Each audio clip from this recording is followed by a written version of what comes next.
روزے میں انہیلر یا اسٹیم استعمال کرنے سے روزہ ٹوٹ؟ انہیلر یا اسٹیم استعمال کرنے سے روزہ ٹوٹ جائے گا، کیونکہ انہیلر کے ذریعے سے دوائی ناک سے چڑھائی جاتی ہے تو اس سے روزہ ٹوٹ جائے گا۔ اسی طرح اسٹیم میں بھی بھاپ لی جاتی ہے اور بھاپ کو جو ہے وہ داخل کیا جاتا ہے، تو دھوئیں کو اگر خود بخود داخل کریں گے یعنی اس کو ناک کے ذریعے سے، منہ کے ذریعے سے، تو پھر اس سے روزہ ٹوٹ جائے گا۔ روزے کی حالت میں اگر ڈرپ لگوائی تو کیا اس سے روزہ ٹوٹ جائے گا؟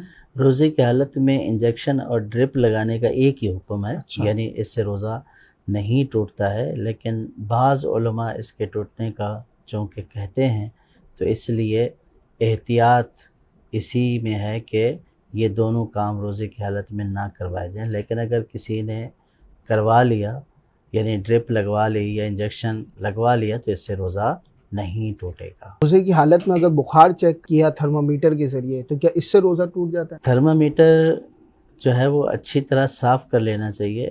عام طور پر جو ہے وہ ڈاکٹر کے پاس جو ہوتا ہے وہ پانی وغیرہ یا کسی لیکوڈ میں ہوتا ہے جو جراثیم کش لیکوڈ ہوتا ہے، تو اس کو اچھی طرح جو ہے وہ صاف کر دینا چاہیے جب منہ میں رکھیں، تاکہ جو لیکوڈ اس کے اوپر لگا ہوا ہے وہ حلق میں نہ جائے۔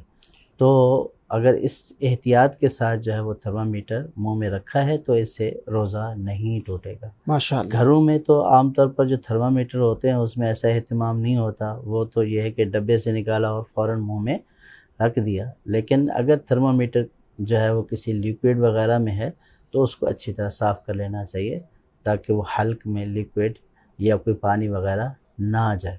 اور اگر خشک ہے تھرمامیٹر تو پھر اس سے اصلاً روزہ نہیں ٹوٹے گا۔ شوگر چیک کرنے سے کیا روزہ ٹوٹ جاتا ہے؟ شوگر کی ٹیسٹنگ بھی خون نکالنے کے ذریعے سے ہوتی ہے، تو جیسے پہلے بتایا کہ خون نکالنے سے روزہ نہیں ٹوٹتا ہے، تو اگر کسی نے شوگر ٹیسٹ کیا ہے تو شوگر ٹیسٹ کرنے سے بھی روزہ نہیں ٹوٹے گا۔ لپسٹک لگانے سے کیا روزہ ٹوٹ جاتا ہے؟ لپسٹک لگانے سے ویسے تو روزہ نہیں ٹوٹتا ہے، لیکن اس میں بھی احتیاط ضروری ہے کہ اگر لپسٹک کے اجزاء یعنی جو منہ پر لگایا اگر اس کے اجزاء جو ہے وہ زبان کے ذریعے یا تھوک میں مکس ہوئے اور حلق میں چلے گئے تو روزہ ٹوٹ جائے گا۔